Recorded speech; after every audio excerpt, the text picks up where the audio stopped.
కాకినాడ నగరంలోని 27వ డివిజన్లో గల శ్రీ సూర్యాద్రి సంపన్న శ్రీ లక్ష్మీ నరసింహస్వామి వారి కాకినాడ రూరల్ ఎమ్మెల్యే పంత నానాజీ దర్శించుకున్నారు. ఆలయానికి విచ్చేసిన రూరల్ ఎమ్మెల్యే పంత నానాజీని ఆలయ కమిటీ సభ్యులు ఘన స్వాగతం పలికారు. కాకినాడ నగరంలో దూదిమిల్లి ఎదురు వీధిలో గల శ్రీ లక్ష్మీ నరసింహస్వామి ఆలయంలో కాకినాడ రూరల్ ఎమ్మెల్యే పంత నానాజీ ప్రత్యేక పూజలు నిర్వహించారు.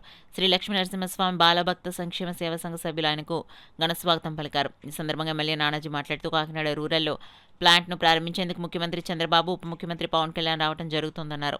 నిరుద్యోగులకు ఉద్యోగ అవకాశాలు రావడం జరుగుతుందని తెలిపారు. నానాజీ మాట్లాడుతూ కాకినాడ రూరల్లో ఎన్ఎఫ్సిఎల్ అమోనియం ప్లాంట్ను ప్రారంభించేందుకు ముఖ్యమంత్రి చంద్రబాబు, ఉప ముఖ్యమంత్రి పవన్ కళ్యాణ్ రావడం జరుగుతుందన్నారు. నిరుద్యోగులకు ఉద్యోగ అవకాశాలు రావడం జరుగుతుందని తెలిపారు. కేదార్నాథ్ సింహాచలం ఆలయాల స్వామివారిని పూజిస్తే సిరి సంపదలు లభిస్తాయని పేర్కొన్నారు. కళ్యాణాన్ని వైభవంగా నిర్వహించే విధంగా చర్యలు తీసుకుంటున్నామన్నారు.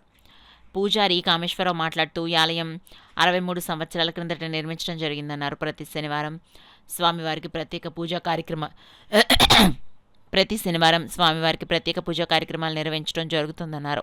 కార్యక్రమంలో శ్రీ లక్ష్మీ నరసింహస్వామి బాలభక్త సంక్షేమ సేవా సమితి సభ్యులు తదితరులు పాల్గొన్నారు.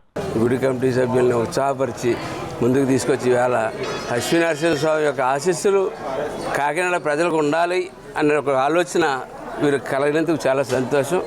ఆ ఆలోచన క్రమేపీ పెద్దదవ్వాలి. దీన్నేమో త్వరలో ఏదో ఫెస్టివల్ చేస్తా ఉన్నారు కళ్యాణం. ఆ కళ్యాణానికి వైభవంగా జరగాలి. ఆ కళ్యాణానికి మా అందరి తోడ్పాటు ఆ కళ్యాణానికి ఉండాలి. ఆ స్వామి చేయించుకుంటాడు మాతోటి, తప్పకుండా మా అందరి తోడ్పాటు ఉంటుంది. యాదాద్రిలో కానీ సింహాచలంలో కానీ ఒకసారి వెళ్ళొస్తే ఆ మహిమ వెంటనే కుట్టొచ్చుడు కనపడుతూ ఉంటుంది.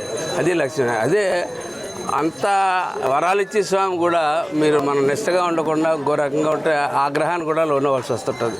కాబట్టి లక్ష్మీనరసింహ స్వామిని మిగిలిన దేవతలతో ఈజీగా తీసుకోవద్దు. ఏదైనా సరే ఆయన చేసినప్పుడు నిష్టగా పరిపూర్ణంగా చేయమని చెప్పి ఎవరైనా సరే నేను కోరుతూ ఉంటాను. పూజలు, అభిషేక కార్యక్రమాలు ఇత్యాది సేవా కార్యక్రమాలు అన్నీ కూడా జరుగుతూ ఉంటాయి.